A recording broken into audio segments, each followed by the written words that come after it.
સમાચારોમાં આગળ વધીએ। આગાહીકાર રમણીક વામજાની મોટી આગાહી, હોળીની જોત પરથી મોટી આગાહી કરી છે। 2026નું વર્ષ સારામાં સારું રહેશે તેવી આગાહી કરી છે રમણીક વામજાએ। અતિવૃષ્ટિ અને વાવાઝોડાની પણ શક્યતા સેવી છે। માર્ચ, એપ્રિલ, મે મહિનામાં વાવાઝોડું આવી શકે છે। વેરાવળ, પોરબંદરમાં અતિભારે વરસાદની સંભાવના પણ વ્યક્ત કરાઈ। શરદ પૂનમના દિવસે રાતે 8 થી 4 વાગ્યા 6 વાગ્યા સુધી પૌવા અને ખાંડરા અતિ ભારે ભેજ આવવાથી આ વર્ષે 2026નું વર્ષ સારામાં સારું જશે અને અતિવૃષ્ટિ થશે ને આ વર્ષે અત્યારે જે કચ્છને આધારે આખા ત્રીજનો પવન અને ઉતાસળીનો પવનની અત્યારે જોવા પદ્ધતિ હોવાથી આ વર્ષે અતિ ભારે ગરમી પડશે।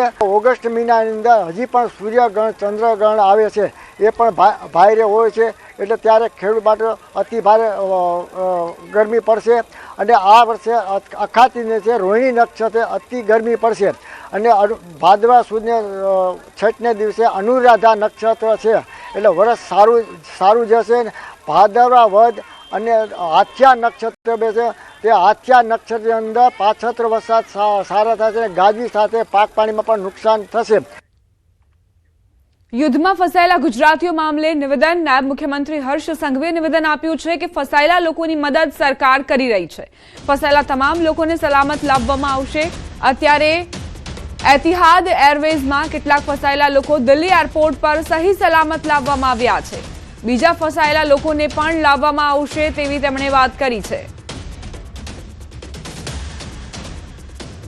देखिए, भारत सरकार ने इस पे पहले ही सभी प्रकार की जो कुछ सूचियां है वो जाहिर कर ली है और एहतियात का पहला फ्लाइट आज दिल्ली पहुंच भी चुका है और सभी लोगों को जिस प्रकार से एम्बेसी द्वारा जो माहिती मिल रही है उसके हिसाब से काम करना चाहिए। કીર્તિ પટેલ અને ઇન્દ્ર ભારતી બાપુ વચ્ચેના વિવાદને લઈને મોટા સમાચાર। કીર્તિ પટેલ અને ઇન્દ્ર ભારતી બાપુ વચ્ચે સમાધાન થયું। કીર્તિ પટેલે શાલ ઓઢાડીને ઇન્દ્ર ભારતી બાપુનું સન્માન કર્યું છે। ઇન્દ્ર ભારતી બાપુએ કીર્તિ પટેલને આશીર્વાદ આપ્યા। હરિહરાનંદ ભારતી બાપુ અને મહેન્દ્રાનંદગીરી બાપુનું પણ સન્માન કર્યું। તમામ વિવાદનો અંત આવ્યો। કીર્તિ પટેલે કહ્યું કે ભારતી પરિવારને તોડવાની કોશિશ ઘણાએ કરી, પણ ગિરનારી મહારાજે મેળ ન આવવા દીધો। ભારતી પરિવારને ભાંગવાની કોશિશ તો ઘણાએ કરી, પણ મેળ ન આવવા દીધો ગિરનારી મહારાજે।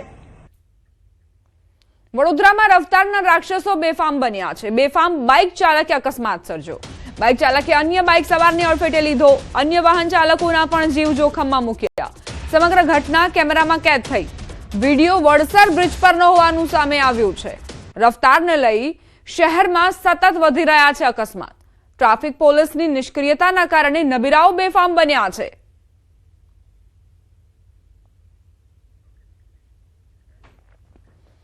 વડોદરાના ડભોઈમાં તોફાની તત્વોનો આતંક। લારીવાળા અને દુકાનદાર વચ્ચે બબાલ થઈ। દુકાન બહાર કલાકો સુધી લારી ઊભી રાખી બબાલ કરી।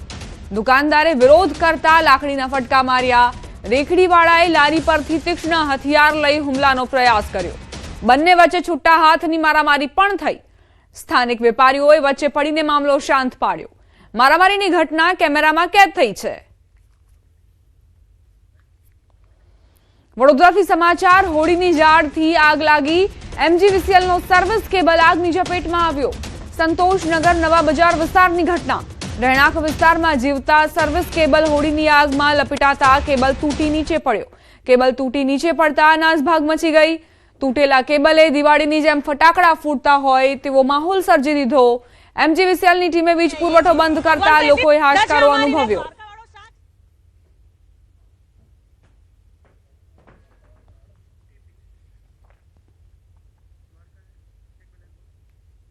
એમજીવીસીએલના સર્વિસ કેબલને કઈ રીતે આગ લાગી તેના દ્રશ્યો આપ જુઓ।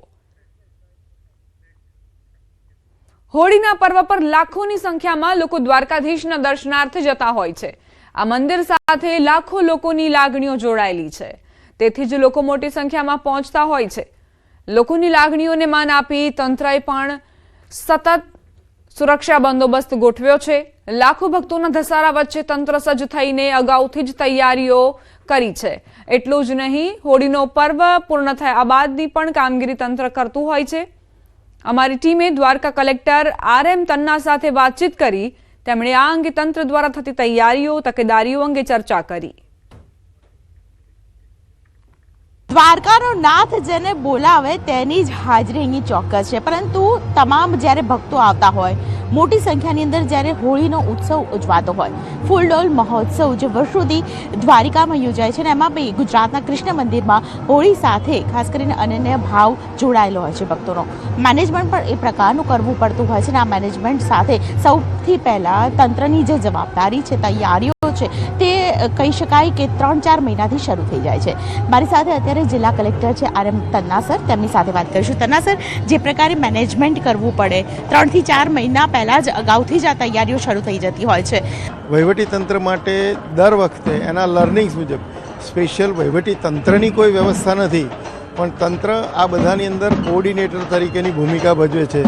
આની સાથે સંખ્યાબંધ જુદા જુદા વિભાગો કામ કરી રહ્યા છે। જેમ કે આપ સૌ જાણો છો, પહેલો જ દાખલો લઈએ તો આટલા બધા લોકો અહીંયા આવે અને ત્યાંથી જાય, કેમ્પો લગાવીને લોકો આવે, સેવા કરે, જમાડે, ખવડાવે, પીવડાવે લોકોને, પણ ત્યાર પછી કેમ્પ ઉઠી ગયા પછી સફાઈનું એક બહુ મોટી ચેલેન્જ છે। ગ્રામ પંચાયત જે વિસ્તારમાં થતું એ ગ્રામ પંચાયત તો ન કરી શકે, નેશનલ હાઈવે ઓથોરિટી અને બીજી અહીંયા જે ઇન્ડસ્ટ્રીઝ છે એના સહયોગથી, લોકલ વહીવટીતંત્રના સહયોગથી બધા સ્વયંસેવકો તૈયાર કરીને, કોર્પોરેટ કંપનીઓ છે એમનું ફંડનું યુટિલાઇઝેશન કરી અને મોટું સફાઈ અભિયાન આ સમય દરમિયાન પછી પાર પાડવું પડતું હોય છે। 2000 જેટલા પોલીસ કર્મચારીઓ અહીંયા હાજર હોય છે આ સમગ્ર દિવસો દરમિયાન।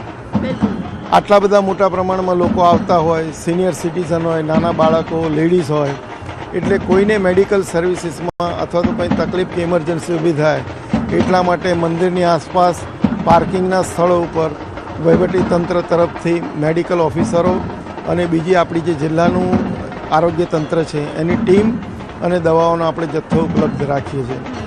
સંખ્યાબંધ લોકો પાણીની, જમવાની, ભોજનની સુવિધા કરે છે, પણ દ્વારકામાં આવ્યા પછી શું?